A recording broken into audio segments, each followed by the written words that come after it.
الحمدللہ رب العالمین والصلاة والسلام علی سید المرسلین اما بعد فاعوذ باللہ من الشیطان الرجیم بسم اللہ الرحمن الرحیم. پڑھیے الصلاة والسلام علیک یا رسول اللہ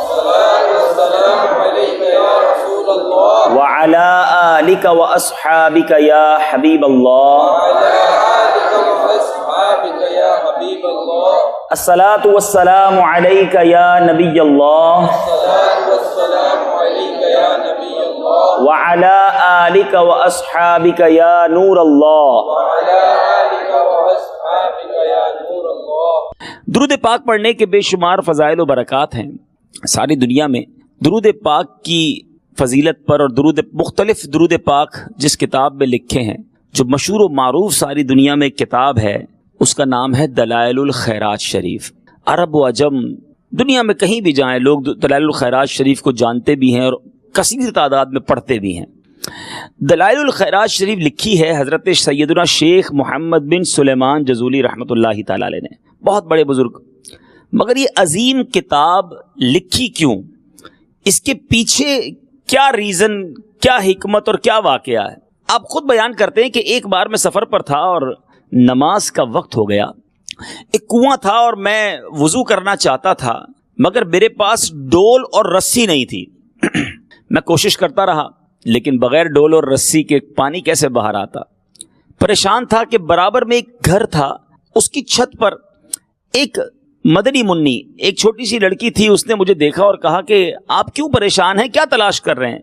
آپ نے کہا ڈول اور رسی تلاش کر رہا ہوں، کیونکہ کنواں تو ہے لیکن پانی نکالوں تو نکالوں کیسے؟ اچھا، مدنی منی نے کہا آپ کا نام کیا ہے؟ کہتا میں نے نام بتایا، محمد بن سلیمان جزولی. کہا اچھا وہی ہے جن کی شہرت کے ڈنکے بجتے ہیں، ساری دنیا میں آپ کا نام ہے اور آپ کا حال یہ ہے کہ آپ پانی نہیں نکال سکتے کنویں سے، یعنی ڈول اور رسی نہیں تو پانی ہی نہیں نکال پا رہے آپ. اب اس مدنی منی نے کیا کیا، مکان کی چھت سے ہی اس کنویں میں تھوک دیا. اس مدنی منی کا تھوکنا تھا کہ کمال یہ ہوا کہ کنویں کا پانی جو ہے وہ اوپر آنا شروع ہو گیا. اتنا اوپر آیا کہ پانی چھلکنے لگا. اب حضرت نے وضو کر لیا. اب جب وضو کر کے فارغ ہوئے تو اس مدنی منی سے پوچھتے ہیں کہ سچ بتاؤ یہ کمال کیسے حاصل کیا تم نے کہ تمہارے تھوک کی برکت سے کنویں کا پانی اوپر آ گیا؟ تو مدنی منی کہتی ہے کہ میں درود پاک پڑھتی ہوں، یہ اسی کی برکت سے ہوا ہے. اب درود پاک کی برکت سن کر محمد بن سلیمان جزولی رحمۃ اللہ تعالی فرماتے ہیں بس ادھر ہی میں نے نیت کر لی کہ میں درود پاک کے متعلق کتاب لکھوں گا.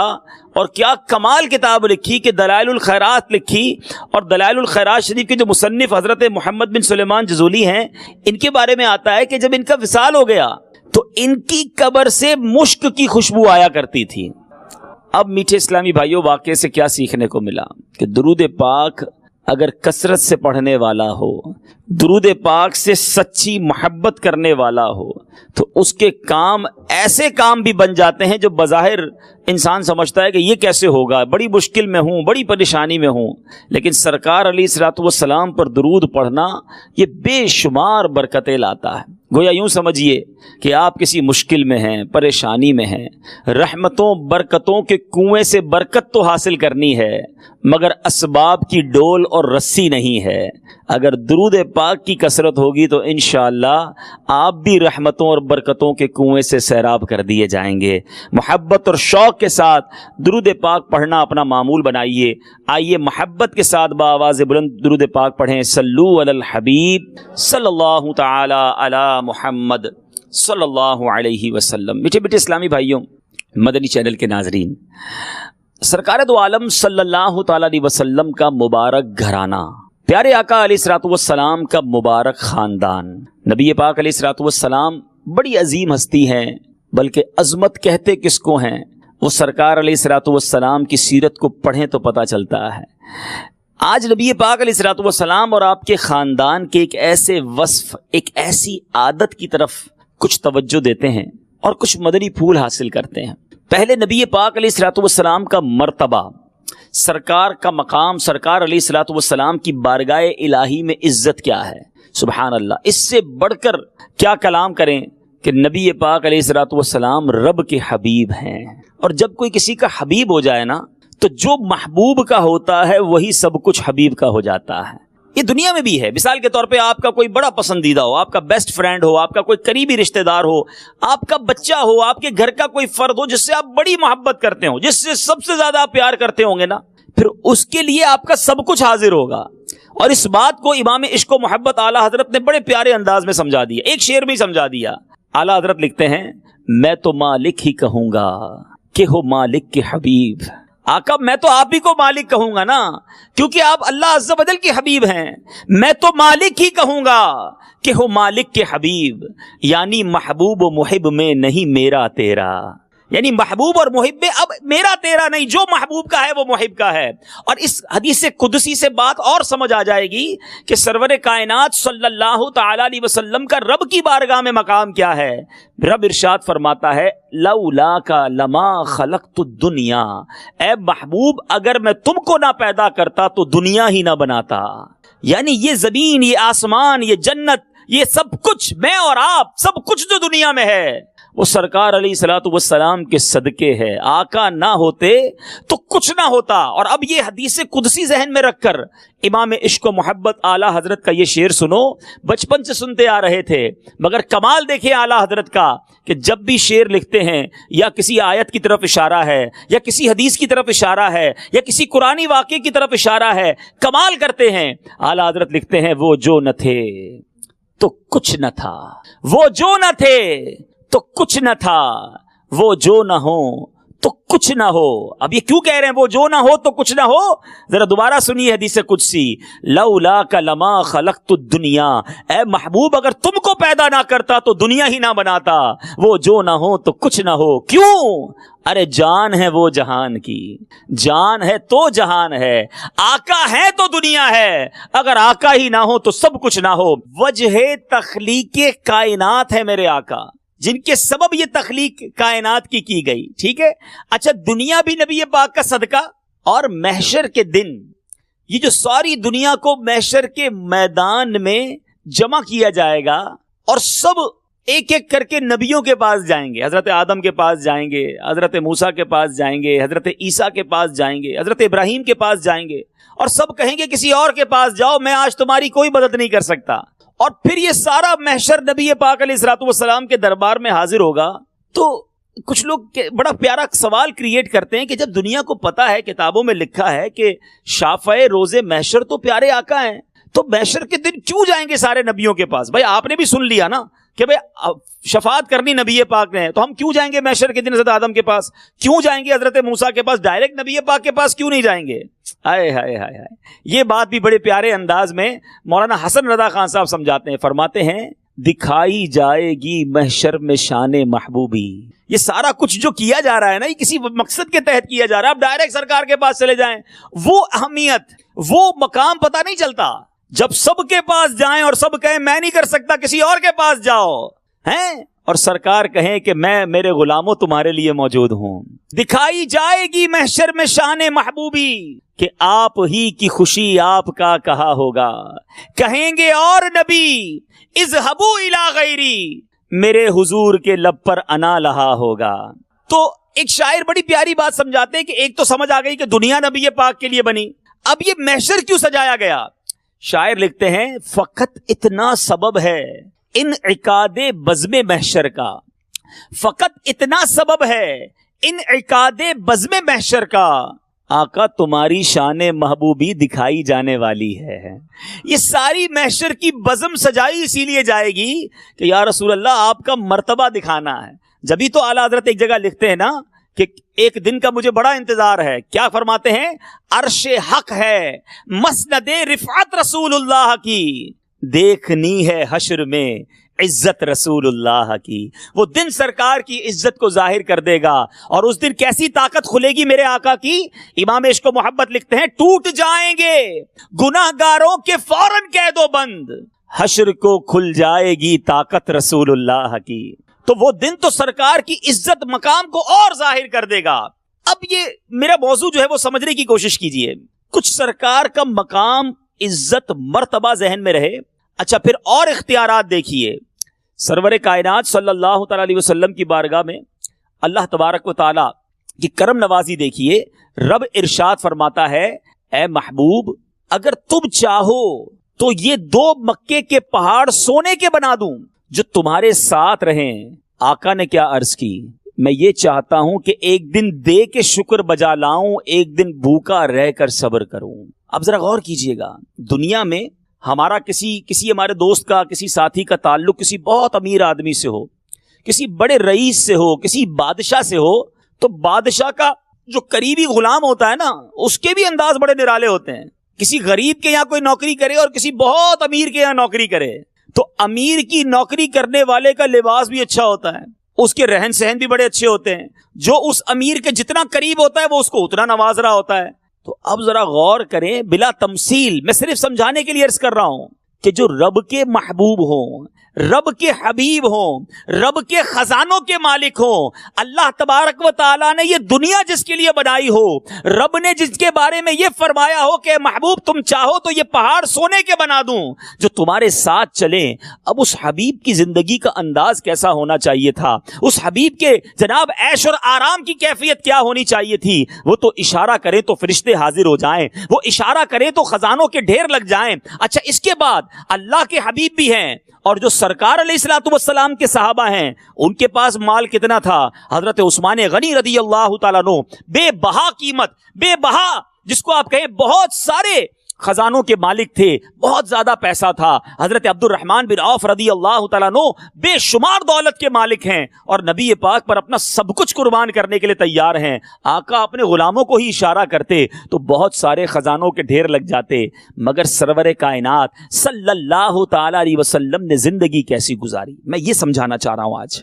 پیارے آقا کی اور پھر نبی پاک کے خاندان کی زندگی کا انداز، تربیت کیسی فرمائی اپنی فیملی کی۔ سرکار دو عالم صلی اللہ تعالیٰ علیہ وسلم کی زندگی کا انداز کیا ہے؟ میرے شیخ طریقت امیر اہل سنت حضرت علامہ مولانا محمد الیاس عطار قادری دعوت برکاتہم العالیہ 2-3 شعروں میں بات سمجھاتے ہیں۔ کیا لکھتے ہیں؟ کبھی جو کی موٹی روٹی تو کبھی کھجور پانی، تیرا ایسا سادہ کھانا مدنی مدینے والے، ہے چٹائی کا بچھونا کبھی خاک ہی پہ سونا، کبھی ہاتھ کا سرہانا مدنی مدینے والے، تیری سادگی پہ لاکھوں، تیری عاجزی پہ لاکھوں، ہو سلام عاجزانہ مدنی مدینے والے۔ میرے بیٹھے بیٹھے اسلامی بھائیوں ذرا غور کیجئے، جس کے پاس اتنے اختیارات ہوں، جس کے پاس اتنی اتھارٹی ہو، جو رب کے ایسے محبوب ہوں، وہ کیوں کھجور پانی پہ زندگی گزار رہے ہیں؟ وہ کیوں جو کی روٹی کھا رہے ہیں؟ وہ کیوں خاک پر سو رہے ہیں؟ وہ کیوں؟ ہاں، میرے آقا کا لباس بعض اوقات 17 پیوند لگے ہوتے تھے۔ سوچئے میرے بیٹھے اسلامی بھائیوں، آج کسی بڑے اچھے لباس پہننے والے کو ہم دیکھ لیں تو دل میں حسرت طاری ہو جاتی ہے کہ اتنا مہنگا لباس، میرے پاس تو بڑا نارمل سا لباس ہے۔ اتنے پیارے جوتے اس نے پہنے ہیں، میرے تو جوتے بڑے پرانے ہیں۔ ایسی مہنگی گھڑی اس نے پہنی ہے، میں تو ذرا غریب آدمی جو اپنی غربت پر، اپنے پاس کم نعمتوں پر حسرت اپنے اوپر طاری کرتے۔ سنو، جس آقا علیہ الصلوۃ والسلام کا کلمہ پڑا ہے، ان کے پاس تو سب کچھ تھا، پھر بھی غربت کی زندگی ہے، پھر بھی فقر کی زندگی ہے، پھر بھی سادہ زندگی ہے۔ سیرت نگاروں نے لکھا کہ نبی پاک صلی اللہ تعالیٰ علیہ وسلم کے کاشانہ اقدس میں، یعنی میرے آقا کے گھر میں بعض اوقات کئی دن گزر جاتے، دھواں نہیں اٹھتا تھا۔ اس کا مطلب یہ تھا کہ چولہا نہیں جلتا تھا۔ تو کیا کھاتے تھے اگر چولہا نہیں جلتا تھا؟ تو کھجور پر گزارا ہے، پانی پر گزارا ہے، کئی دن پکتا نہیں تھا۔ آج دوپہر کا کھانا گھر والے رات کو کھلا دیں تو منہ بن جاتا ہے، رات کا بچا ہوا دن میں کوئی گرم کر کے کھلا دے تو منہ بن جاتا ہے کہ یہ کیا ہوا، تازہ کھانا کیوں نہیں بنا، ہمارے پاس یہ نعمت کیوں نہیں ہے۔ اے میرے بیٹھے اسلامی بھائیوں، میرے آقا کے مبارک گھر کی سیرت بتا رہا ہوں، نبی پاک کے گھر کے اندرونی حالات آپ کو بتا رہا ہوں کہ میرے آقا علیہ الصلوۃ والسلام کونین کے والی ہیں، مگر ایسی سادہ زندگی ہے۔ اچھا، علماء نے اس پر بھی بحث کی کہ اس کے پیچھے راز کیا ہے، نبی پاک علیہ الصلوۃ والسلام نے کیوں بادشاہوں والی زندگی نہیں گزاری؟ آقا چاہتے تو بڑی شاندار، جس کو آپ کہیں مہنگے لباس، مہنگی خوشبوئیں اور زبردست سواریاں ہوتی، کیوں نہیں گزارا یہ سب کچھ؟ علماء کہتے ہیں اس کے پیچھے بھی امت سے محبت موجود ہے، امت سے پیار ہے۔ اچھا، امت سے پیار کیوں ہے؟ بہت سارے ایسے اسلامی بھائی ہوں گے جو غریب ہوں گے، تو میرے آقا علیہ الصلوۃ والسلام کی امت میں امیر بھی ہیں، غریب بھی ہیں، اور غریبوں کی تعداد زیادہ ہے۔ ذرا غور کیجیے، اگر نبی پاک علیہ الصلوۃ والسلام کی سنت یہ ہوتی کہ میرے آقا ہرن کا گوشت کھاتے تھے، میرے آقا فقط جو ہے وہ گوشت ہی تناول فرماتے تھے، مہنگی مہنگی خوشبوئیں لگاتے تھے، بڑی قیمتی پوشاک، بڑا قیمتی لباس پہنتے تھے، سرور کائنات علیہ الصلوۃ والسلام کی سواریاں بڑی مہنگی مہنگی ہوتی تھیں۔ تو بتاؤ ایک غریب امتی سنت پر عمل کیسے کرتا ہے؟ غریب امتی آقا کی سنت پر عمل کیسے کرتا؟ میرے آقا کا امت سے پیار دیکھو، نبی پاک نے فقر و فاقہ کی، سادہ زندگی گزاری کہ ہر غریب امتی آسانی کے ساتھ سنت پر عمل کر لے۔ فاقہ کرنا تو سب کے لیے آسان ہے نا، سادہ لباس پہننا تو سب کے لیے آسان ہے نا، جو کی روٹی کھانا، کھجور کھانا، کدو شریف کھانا اور سادہ سادہ غذائیں کھانا، غریبوں والے کپڑے پہننا، یہ تو سب کے لیے آسان ہے۔ نبی پاک نے اپنی زندگی ایسی گزاری کہ میرا غریب امتی بھی سنت پر عمل کر لے، امیر امتی ہے تو سادگی اختیار کر کے وہ بھی سنت پر عمل کر لے۔ اب آئیے، یہ تو ہو گیا نبی پاک صلی اللہ تعالی علیہ وسلم کا اپنا انداز۔ اچھا، انسان خود بعض اوقات اپنے اوپر تو کچھ مشقت، کچھ جس کو آپ کہیں نا بوجھ اٹھا لیتا ہے، لیکن اپنے بچوں کے لیے بڑا لاڈ پیار ہوتا ہے، اپنے بچوں کی تربیت اور اپنے بچوں کو تکلیف میں نہیں دیکھنا چاہتا۔ آج بھی لوگ کہتے ہیں میں بچوں کے لیے کام کرتا ہوں، ڈبل ڈیوٹی کرتا ہے والد، کسی طرح بچوں کو سکھ مل جائے۔ مگر نبی پاک علیہ الصلوۃ والسلام کے جگر کا ٹکڑا، میرے آقا نے کئی حدیثوں میں یہ فرمایا کہ فاطمہ میرے جگر کا ٹکڑا ہے۔ فاطمہ، حدیث کا مضمون ہے کہ فاطمہ میرے جسم کا ٹکڑا ہے، جو اس کو راضی کرتا ہے میں اس سے راضی، جو اس کو ناراض کرتا ہے میں اس سے ناراض۔ نبی پاک کی آنکھوں کی ٹھنڈک ہے بی بی فاطمہ۔ بی بی فاطمہ خاتون جنت رضی اللہ تعالیٰ عنہ کے بارے میں آتا ہے کہ جب بی بی فاطمہ نبی پاک علیہ الصلوۃ والسلام کے دربار میں آتی نا، بیٹی ہیں، میرے آقا استقبال کے لیے کھڑے ہو جایا کرتے تھے، خاتون جنت کا ہاتھ لیتے، ہاتھ چومتے، اور میرے آقا اپنی جگہ اپنی صاحبزادی کو بٹھاتے، اور پھر جب پیارے آقا بی بی فاطمہ کے پاس تشریف لے جاتے تو خاتون جنت کھڑی ہو جاتی، سرکار علیہ الصلوۃ والسلام کا ہاتھ چومتی اور اپنی جگہ پر بٹھاتی۔ باپ اور بیٹی کا پیار سیکھنا ہو تو نبی پاک علیہ الصلوۃ والسلام اور خاتون جنت کا یہ پیار دیکھیے، یہ ہم سب کے لیے درس ہے۔ آج بہت سارے قبیلے، بہت سارے گاؤں، بہت سارے جناب خاندان ایسے ہیں جہاں بچی پیدا ہو تو منہ بن جاتا ہے، بیٹا پیدا ہو تو مٹھائیاں تقسیم ہوتی ہیں، اور بچی پیدا ہو تو منہ بن جاتا ہے۔ بعض اوقات خاندان میں لڑائی، بلکہ ایسا بھی بدقسمتی سے ہوتا ہے کہ بیوی کو طلاق ہی اسی لیے دی جاتی ہے کہ 3 بیٹیاں ہو گئیں، بیٹا ہی نہیں ہو رہا، 4 بیٹیاں ہو گئیں۔ ارے اللہ کے بندوں، بیٹی تو اللہ کی رحمت ہے۔ ایک بات بتاؤ، کیا عورت کے اختیار میں بیٹا پیدا کرنا؟ کیوں عورت پر یہ سختی کرتے ہو؟ کیوں اللہ کی طرف سے اللہ کے فیصلوں پر اطمینان نہیں رکھتے؟ یاد رکھیں، رب جو چاہے جیسے چاہے عطا فرمائے، وہ قادر مطلق ہے۔ میری اور آپ کی کوئی حیثیت نہیں۔ جو بیٹیوں پر پریشان ہوتے ہیں ان کو دیکھیں جن کے بچے ہی نہیں ہوتے۔ ایسے بھی لوگ ہیں 25 20 سال ہو گئے، ایک اولاد نہیں۔ اچھا، بیٹا ہوا، میں آپ سے پوچھتا ہوں، آپ کو بیٹا چاہیے، بیٹی پر آپ غمزدہ ہیں، ایسا بیٹا ہو کہ جو بڑا ہو کر باپ ہی کو مار مار کر گھر سے باہر نکال دے، کیا ایسا نہیں ہوتا؟ ارے بیٹوں نے والد کو قتل کیا، ایسے بیٹے بھی بدبخت بیٹے موجود ہیں۔ تو کیا معلوم اللہ تعالیٰ نے اس آفت سے مجھے بچانا تھا، اس لیے بیٹی جیسی نعمت عطا کر دی۔ اور سنو میرے آقا علیہ الصلوۃ والسلام کیا فرماتے ہیں، حدیث کا مضمون ہے، جس کی 3 بیٹیاں ہوں وہ اس کی اچھی پرورش کرے، اچھی جگہ رشتہ کر دے۔ پیارے آقا فرماتے ہیں اس پر اللہ تبارک و تعالیٰ کے کرم سے جنت واجب ہو جاتی ہے۔ وہاں صحابی موجود تھے، عرض کرتے ہیں یا رسول اللہ صلی اللہ تعالیٰ علیہ وسلم، کسی کی 2 بیٹیاں ہوں تو ہو سکتا ہے یہاں بھی کوئی ایسا بیٹھا ہو 3 تو نہ ہو 2 ہوں۔ نبی پاک علیہ الصلوۃ والسلام نے فرمایا 2 بھی ہوں تو جنت واجب ہو جاتی ہے۔ اچھا، یہ روایت جب میں پڑھ رہا تھا نا، یہاں تک جب میں پہنچا تو میری الحمدللہ ایک بیٹی ہے، تو میں سوچنے لگا کہ 3 والے کو بھی جنت مل گئی، 2 والے کو بھی مل گئی۔ کرم دیکھیں، صحابی رسول نے وہیں ایک اور سوال کر لیا کہ حضور اگر کسی کی 1 بیٹی بھی ہو تو؟ اللہ کے حبیب نے فرمایا 1 بیٹی ہو تو بھی جنت واجب ہو جاتی ہے۔ اب سچ بتاؤ یار، بیٹی پیدا ہونے پر غم ہونا چاہیے یا خوشی ہونی چاہیے کہ یہ تو جنت کا ٹکٹ ہے؟ اگر اس کی تربیت کر لی جائے، اس کے ساتھ اچھا برتاؤ کر لیا جائے، اللہ کی رضا کے انداز سے اس کی تربیت کرنے میں، ہاں تربیت پھر سنت کے مطابق کرنی ہے، پردہ بھی سکھانا ہے، ادب بھی سکھانا ہے، نمازی بھی بنانا ہے، پھر انشاءاللہ یہ بیٹی آپ کے لیے اللہ نے چاہا جنت کا سامان بنے گی۔ ایک اور حدیث پاک سنا کر بات آگے بڑھاتا ہوں۔ نبی پاک علیہ الصلوۃ والسلام نے فرمایا بیٹیوں کو برا نہ کہو، حدیث کا مضمون ہے، بیٹیوں کو برا نہ کہو، بے شک میں بھی بیٹیوں والا ہوں۔ کمال بات ہے یار، نسبت کو نبی پاک اپنی طرف فرمائے کہ میں بھی بیٹیوں والا ہوں۔ ارے بیٹی ہونے پر تو خوشی ہونی چاہیے، ہیں؟ تو میٹھے اسلامی بھائیوں، بیٹی پیدا ہو تو غم نہ کریں، اللہ کی رضا پر راضی رہیں اور کونین کے والی صلی اللہ تعالی علیہ وسلم سے سیکھیں کہ اپنی بیٹی کے ساتھ کیسی شفقت اور کیسا برتاؤ تھا، اتنی محبت، اتنا پیار۔ مگر بیٹی کی تربیت کیسی ہے؟ گھر کے سارے کام کاج خاتون جنت اپنے ہاتھ سے کرتی، چکی اپنے ہاتھ سے پیستی تھیں، گھر کے کام کرتی، ہاتھوں میں گٹے پڑ گئے، چھالے پڑ گئے۔ مولا علی کرم اللہ تعالی وجہ الکریم نے کہا کہ اے فاطمہ، کام کر کر کے تم تھک جاتی ہو، تمہارے جسم پر نشان پڑتے جا رہے ہیں، ایسا کرو کہ نبی پاک علیہ الصلوۃ والسلام کے پاس، اپنے بابا جان کے پاس جاؤ اور وہاں جا کر ان سے کوئی غلام مانگ لو، کوئی کنیز مانگ لو، تاکہ تمہارے گھر کے کام آسان ہو جائیں۔ بی بی فاطمہ کہتی ہیں میں نبی پاک علیہ الصلوۃ والسلام کے پاس جاتی ہوں، پیارے آقا سے عرض کرتی ہوں حضور کوئی غلام دے دیں، کوئی کنیز دے دیں جو گھر کے کام کاج کر دے، آسانی ہو جائے۔ تربیت والد کی کیسی ہوتی ہے؟ نبی پاک خود تو سادہ تھے، اپنی بیٹی کو کیا تربیت دیتے ہیں؟ یہ نہ کہا کہ میری جان، میرے دل کے ٹکڑے، بہت سارے خادم لے جاؤ۔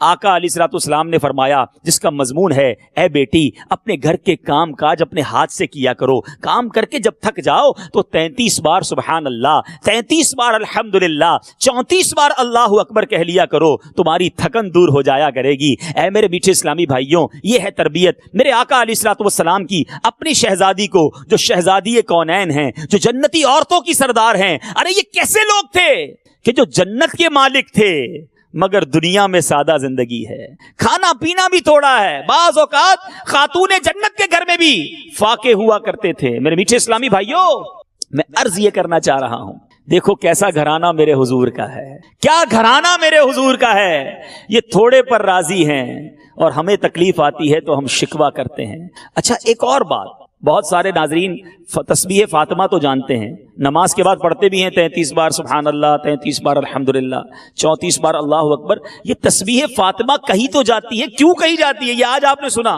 کہ یہ وہ واقعہ تھا جس پر پیارے آقا نے تسبیح بی بی فاطمہ کو عطا فرمائی۔ علماء بڑی پیاری بات لکھتے ہیں، ہو سکتا ہے بہت سارے کسان یہاں میرے سامنے بیٹھے ہوں یا بدری چینل کے ناظرین سنیں، مزدور سنیں جو تھک جاتے ہو کام کاج کر کے۔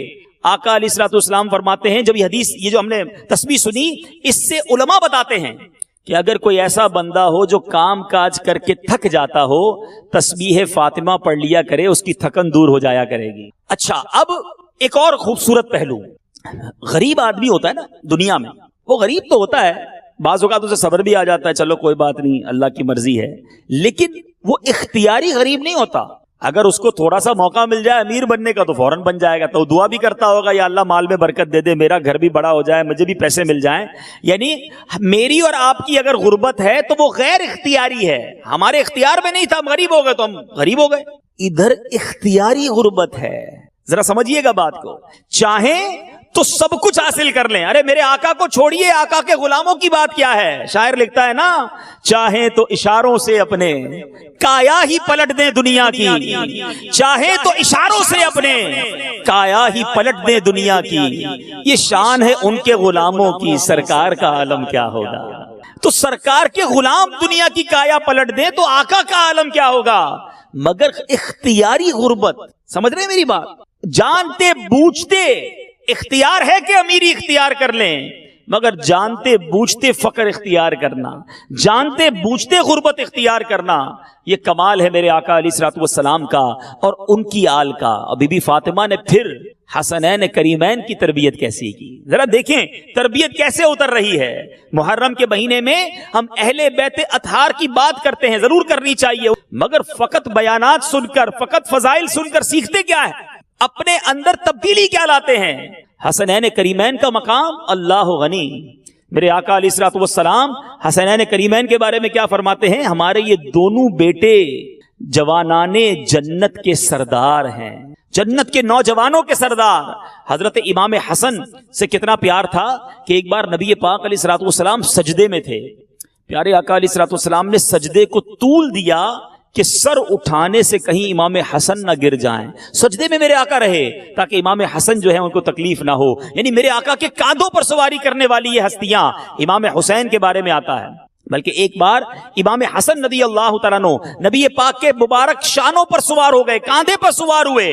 ایک صاحب نے عرض کی صاحبزادے آپ کی سواری کیسی اچھی سواری ہے، کیونکہ نبی پاک کے کاندھوں پر سوار ہے نا۔ میرے آقا فرماتے ہیں سوار بھی کتنا اچھا ہے، امام حسن سے پیار کتنا۔ اور امام حسین کی اگر بات کریں نبی پاک علیہ الصلوۃ والسلام کیا خوبصورت فرماتے ہیں امام حسین کے بارے میں. بلکہ غور کیجئے میٹھے اسلامی بھائیوں، بچہ جب پیدا ہوتا ہے ہم کیا کرتے ہیں؟ پہلے کان میں اذان دیتے ہیں، پھر کیا کرتے ہیں؟ کسی نیک آدمی کے ذریعے اسے گٹی دلواتے ہیں، جس کو تحنیک بھی کہا جاتا ہے، کہ کسی نیک آدمی کا جھوٹا مل جائے، تھوڑا سا شہد ہو یا کھجور ہو، تاکہ بچے کو برکت ملے. آپ جانتے ہیں امام حسین رضی اللہ تعالیٰ عنہ کے کان میں پہلی آواز کس کی آئی تھی؟ پیدا ہو کر سب سے پہلی آواز جو امام حسین کے کانوں نے سنی، میرے آقا علیہ الصلوۃ والسلام نے امام حسین کے کانوں میں اذان دی تھی. آواز سنتے ہیں سرور کائنات کی، اور نام کس کا سنتے ہیں؟ ذرا غور کیجئے، رب کے حبیب کی آواز ہے، اور نام ہے رب اعظم کا، رب کریم کا. اللہ اکبر، اللہ اکبر، میرے رب عز و جل کا سلام امام حسین کے منہ میں دے دی. یعنی پہلی غذا جو امام حسین کے حلق میں جاتی ہے وہ پیارے آقا کا مبارک لعاب ہے، نبی پاک کی مبارک تھوک مبارک ہے. کیا بچے تھے، کیا پرورش تھی، کتنا پیار تھا. ایک اور جگہ میرے آقا فرماتے حسین مجھ سے ہے اور میں حسین سے ہوں. اللہ دوست رکھے اسے جو حسین کو دوست رکھے. حسین سبت ہے اسبات سے. میرے میٹھے اسلامی بھائیوں، ایک بار اب مزید پیار کتنا تھا کہ ایک بار سرکار دو عالم صلی اللہ تعالی علیہ وسلم تشریف فرما تھے. دائیں زانوں پر امام حسین تشریف فرما ہے گود میں، اور بائیں زانوں پر حضرت ابراہیم میرے آقا کے صاحبزادے موجود ہیں. ذرا سمجھیے گا مدنی چینل کے ناظرین اور یہاں موجود اسلامی بھائی، کتنا پیار ہے میرے آقا کو حسنین کریمین سے، کہ دائیں زانوں پر امام حسین، بائیں پر حضرت ابراہیم. اب کیا ہوا؟ جبریل امین حاضر ہوئے، عرض کرتے ہیں حضور ان دونوں کو خدا عز و جل آپ کے پاس نہ رکھے گا، ایک کو اختیار فرما لیں. یعنی کسی ایک کو دنیا سے جانا ہوگا. کتنا مشکل مرحلہ تھا. ایک نواسا ہے، ایک بیٹا ہے. نبی پاک علیہ الصلوۃ والسلام فرماتے ہیں کہ اگر ابراہیم، مضمون حدیث ہے، ابراہیم کا وصال ہوتا ہے تو مجھے دکھ ہوگا، حسین دنیا سے جاتے ہیں تو مجھے بھی دکھ ہوگا، علی کو بھی دکھ ہوگا، فاطمہ بھی غمگین ہو جائیں گی. نبی پاک علیہ الصلوۃ والسلام نے امام حسین کی جدائی گوارا نہ کی. 3 دن کے بعد حضرت ابراہیم رضی اللہ تعالیٰ عنہ کا انتقال ہو گیا. میرے میٹھے اسلامی بھائیوں، جب حضرت ابراہیم کا وصال ہوا نا تو پیارے آقا علیہ الصلوۃ والسلام امام حسین کے بوسے لیتے اور فرماتے ایسے کو مرحبا جس پر میں نے اپنا بیٹا قربان کر دیا. اب ذرا غور کریں کتنا پیار تھا کہ بیٹا قربان کر دیا امام حسین پر. یہ مرتبہ ہے حسنین کریمین کا. میں جو سمجھانا چاہ رہا ہوں اب سمجھیے، اتنا پیار، اتنی قربت، اتنی جناب پیارے آقا علیہ الصلوۃ والسلام کو الفت ہے.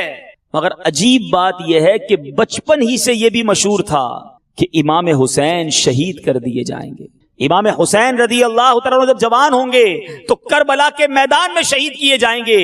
جی ہاں، نبی پاک صلی اللہ تعالیٰ علیہ وسلم امام حسین رضی اللہ تعالیٰ عنہ ایک بار پیارے آقا کی گود میں بیٹھے. پیارے آقا فرمانے لگے، فرشتے نے عرض کی حضور انہیں چاہتے ہیں؟ فرمایا ہاں. عرض کی وہ وقت قریب آتا ہے کہ حضور کی امت انہیں شہید کرے گی، اور حضور چاہیں تو وہ زمین حضور کو دکھا دوں جہاں یہ شہید کیے جائیں گے. پھر سرخ مٹی، اور ایک روایت کے مطابق ہے کہ ریت اور ایک میں ہے کنکریاں حاضر کی. پیارے آقا علیہ الصلوۃ والسلام نے ان کنکریوں کو، اس ریت کو سونگ کر فرمایا تھا ریحو کربیوں و بلا، بے چینی اور بلا کی بو آتی ہے. یہ کرب و بلا جو بعد میں کربلا کہلایا، یہ نبی پاک علیہ الصلوۃ والسلام کو پہلے سے معلوم تھا، اور فقط پیارے آقا کو معلوم نہیں تھا. یہ امام حسین کی شہادت کی خبر امہات المومنین کو بھی پتا تھی، خاتون جنت بی بی فاطمہ کو بھی معلوم تھا. بلکہ مولا علی کرم اللہ تعالی وجہ الکریم ایک بار اپنے قافلے کے ساتھ فرات کے کنارے گزرے. فرمایا یہاں ٹھہر جاؤ، اور پھر فرمایا کہ مجھے میرے آقا علیہ الصلوۃ والسلام نے بتایا ہے کہ فرات کے کنارے حسین اور ان کے رفقا کو شہید کیا جائے گا. ان کو یہاں ان کے خیمے باندھے جائیں گے، اس مقام پر انہیں شہید کیا جائے گا. میرے میٹھے اسلامی بھائیوں، سوال یہ ہے کہ جن بچوں سے اتنا پیار ہے، جنہیں جنتی نوجوانوں کا سردار کہا گیا، جس امام حسین پر اپنا بیٹا قربان کر دیا گیا، ان کی شہادت کی خبر بچپن سے موجود ہے. کبھی تو نبی پاک علیہ الصلوۃ والسلام نے اللہ کی بارگاہ میں دعا کی ہو کہ مولا میرا حسین کربلا کے میدان میں یوں شہید نہ کیا جائے، کرم کر یہ مشکل دور کر دے. پیارے آقا دعا کرتے تو کیسے قبول نہ ہوتی. چلے نبی پاک نے دعا نہیں کی، کبھی تو بی بی فاطمہ حاضر ہوتی کہ یا رسول اللہ صلی اللہ تعالیٰ علیہ وسلم، حسین سے آپ کو بڑا پیار ہے، حضور آپ دعا کر دیں کہ یہ جو امتحان آنے والا ہے، جو اس کو اس طرح شہید کیا جائے گا، یہ شہادت نہ ہو. کبھی مولا علی حاضر ہو جاتے نبی پاک علیہ الصلوۃ والسلام کے دربار میں. کیا گھرانہ میرے حضور کا ہے. ذرا غور کرو, انہیں پتا ہے شہادت ہونی ہے, مگر ماں نے دودھ پلا کر پال پوس کر بڑا کیا ہے امتحان کی تیاری کے لیے. والد نے تربیت کی ہے کہ کربلا کے میدان میں بیٹا ثابت قدم رہے, باطل کے آگے سر نہ جھکائے. سرکار علیہ الصلوۃ والسلام شفقتیں فرما رہے ہیں, مگر گویا یہ تیار کیا جا رہا ہے رب کی بارگاہ میں اس عظیم امتحان کے لیے. اے میرے میٹھے اسلامی بھائیوں اور بدری چینل کے ناظرین, ذرا غور کیجئے, اتنی محبتیں ہیں مگر شہادت کے لیے تیار کیا جا رہا ہے. آج مجھ پر اور آپ پر کوئی امتحان آتا ہے, ہمارا کیا حال ہوتا ہے؟ شکوے ہیں, شکایتیں ہیں, واویلے ہیں, بڑا پریشان ہوں, کاروبار نہیں ہے, روزگار نہیں ہے, بچے نہیں ہوتے, بچے ہیں تو بیمار ہیں, گھر چھوٹا سا ہے, کرائے کا گھر ہے, کہ علاج کے لیے پیسے نہیں ہیں, دنیا بھر کو کہتے رہتے ہیں, اور پھر ساتھ ساتھ شکوے بھی ہیں, اللہ نے مجھے دیا ہی کچھ نہیں ہے, فلاں کو دیکھو اتنا دیا, میں پیچھے رہ گیا. ارے ایک طرف وہ خاندان دیکھو جو جیسی نعمتیں چاہتا ویسی اپنا سکتا تھا, زندگی بھر غربت اور فقر کی زندگی گزاری, اور جوان بیٹے کو شہید ہونے کے لیے تیار کیا. نہ ماتھے پر شکن ہے, نہ لب پر شکوا ہے. شاعر لکھتا ہے نا, زباں پر شکوے رنجو علم لایا نہیں کرتے, زباں پر شکوے رنجو علم لایا نہیں کرتے, نبی کے نام لیوا غم سے گھبرایا نہیں کرتے. اے پنجتن پاک کے غلاموں, اے اہل بیت کی غلامی کا دم بھرنے والوں, آپ دنیا میں جس بھی پریشانی میں ہیں اللہ کی رضا پر راضی ہونا سیکھیے. اور کربلا کا یہ میدان مجھے اور آپ کو صبر کی تلقین کرتا ہے, مجھے اور آپ کو اللہ کی رضا پر راضی رہنے کی تلقین کرتا ہے. کسی امتحان, کسی مصیبت میں اگر گرفتار ہو جائیں تو اس پر ثابت قدم رہنے کی تلقین کرتا ہے. اور امام حسین کا یہ عظیم واقعہ ہمیں بہت کچھ سکھاتا ہے. میٹھے اسلامی بھائیوں, ذرا غور کیجئے, امام حسین نے یزید کی بیعت کیوں نہیں کی؟ یہ کیوں کربلا کا واقعہ ہوا؟ آپ بیعت کر لیتے, سارا مسئلہ حل ہو جاتا, آپ سکون سے رہتے, بڑے اچھی زندگی گزرتی, وظیفہ بھی ملتا, مدینے منورہ میں ہی رہتے. یہ سب کچھ کیوں ہوا؟ امام حسین یہ جانتے تھے کہ اگر میں نے یزید کی بیعت کر لی, اس شرابی, اس فاسق, اس بدکار, اس بے حیائی کا رواج دینے والے کی بیعت کر لی, تو آگے میرے نانا کے دین کا نقشہ ہی بدل جائے گا.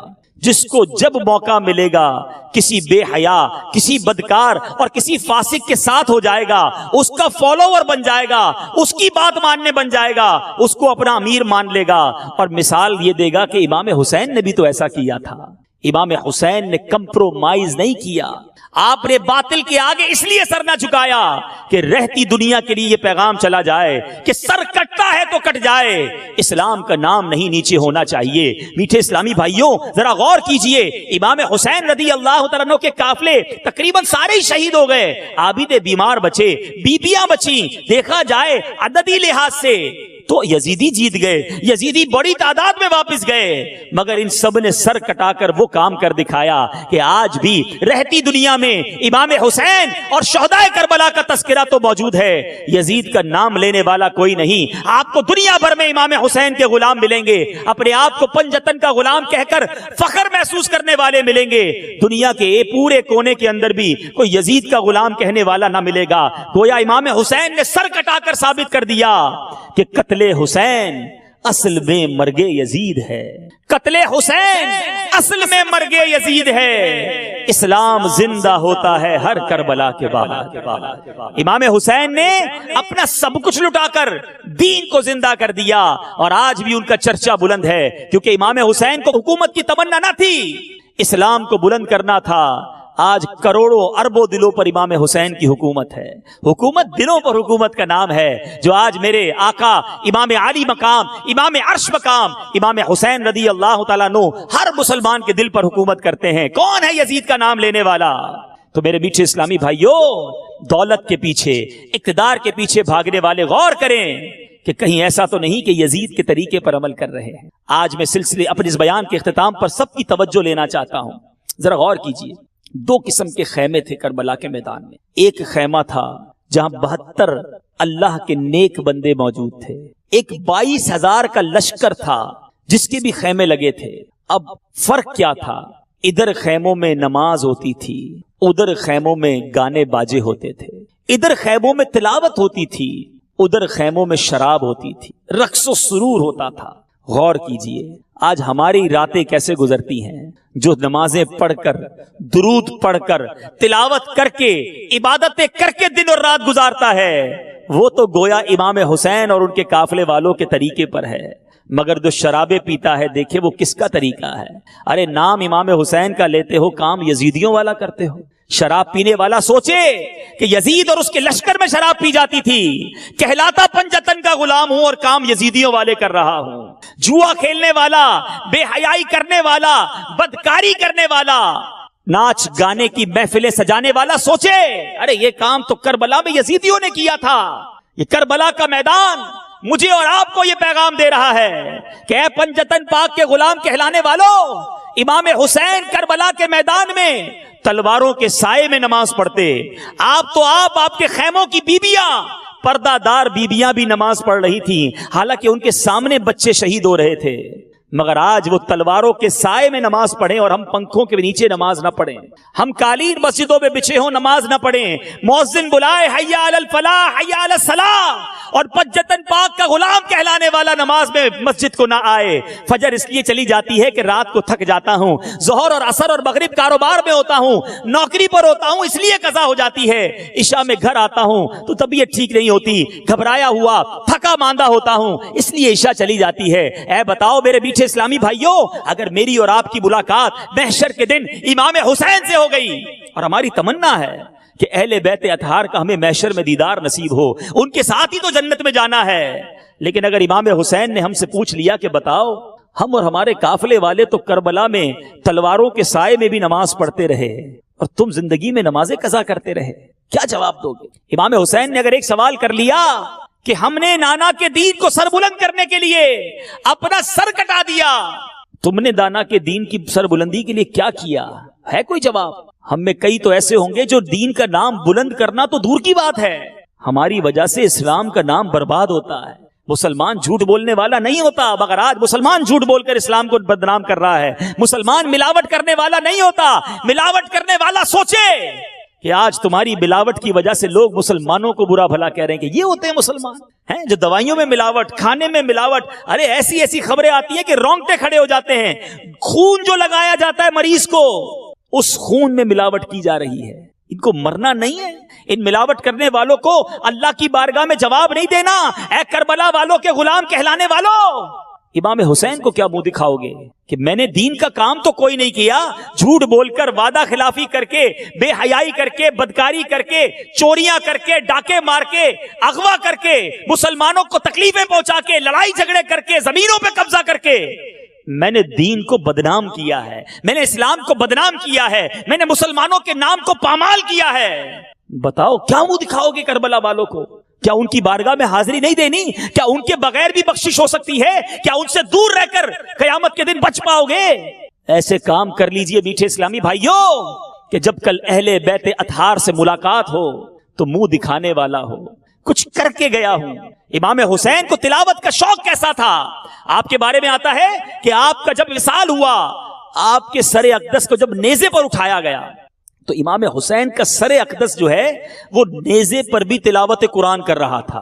عبادت ہو تو ایسی ہو، تلاوت ہو تو ایسی ہو، عبادت ہو تو ایسی ہو، تلاوت ہو تو ایسی ہو. سر شبیر تو نیزے پہ بھی قرآن سناتا ہے. وہ نیزے پر قرآن پڑھیں، ہم پورا سال قرآن نہ پڑھیں.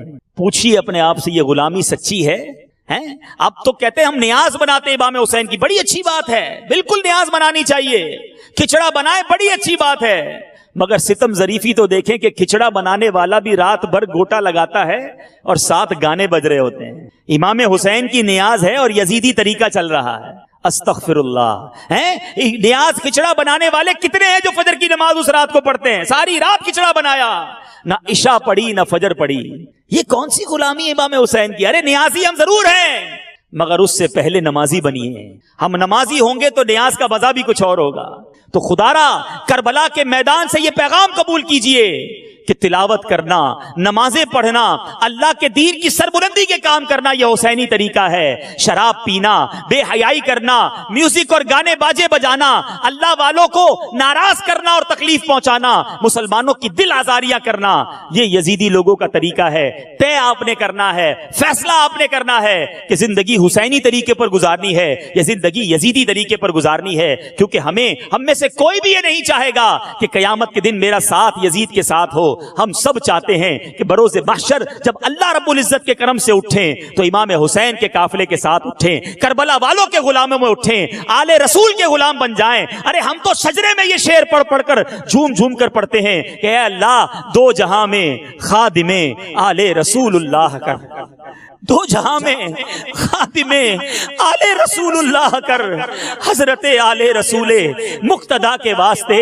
ارے میں تو پنجتن کی غلامی کی تمنا زندگی میں بھی کرتا رہا اور مرنے کے بعد بھی تمنا یہی ہے کہ اللہ محشر میں بھی اور جنت میں بھی سرکار کا خادم، سرکار کی آل کا خادم اور نوکر بنا لینا، کیونکہ اس گھرانے کا جب سے میں نوکر ہوا، اس گھرانے کا جب سے میں نوکر ہوا، سب سے اچھی میری نوکری ہو گئی۔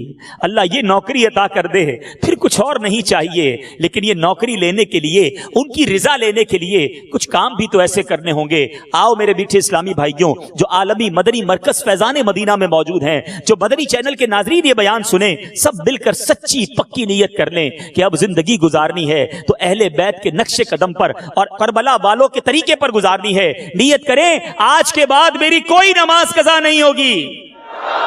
ایسا نہیں، ایسا نعرہ بلند کریں کہ کربلا میں امام حسین اپنے روضے سے دیکھ کر ہم پر نگاہ شفقت اور رحمت فرمائے، آج کے بعد ہماری کوئی نماز قضا نہیں ہوگی، فلمیں ڈرامے نہیں دیکھیں گے، گانے باجے نہیں سنیں گے، حرام روزی کے قریب بھی نہیں جائیں گے، بے حیائی کے قریب نہیں جائیں گے، یزید کے طریقوں پر نہیں، امام حسین کے طریقے پر عمل کریں گے۔ اللہ کریم سے دعا ہے رب کریم ہمیں کربلا والوں کی سچی غلامی نصیب فرمائے، اہل بیت اطہار پنجتن پاک کا سچا غلام بنائے، صحابہ کرام سے سچی محبت عطا فرمائے اور ہمیں دعوت اسلامی کے مدنی ماحول پر استقامت نصیب فرمائے۔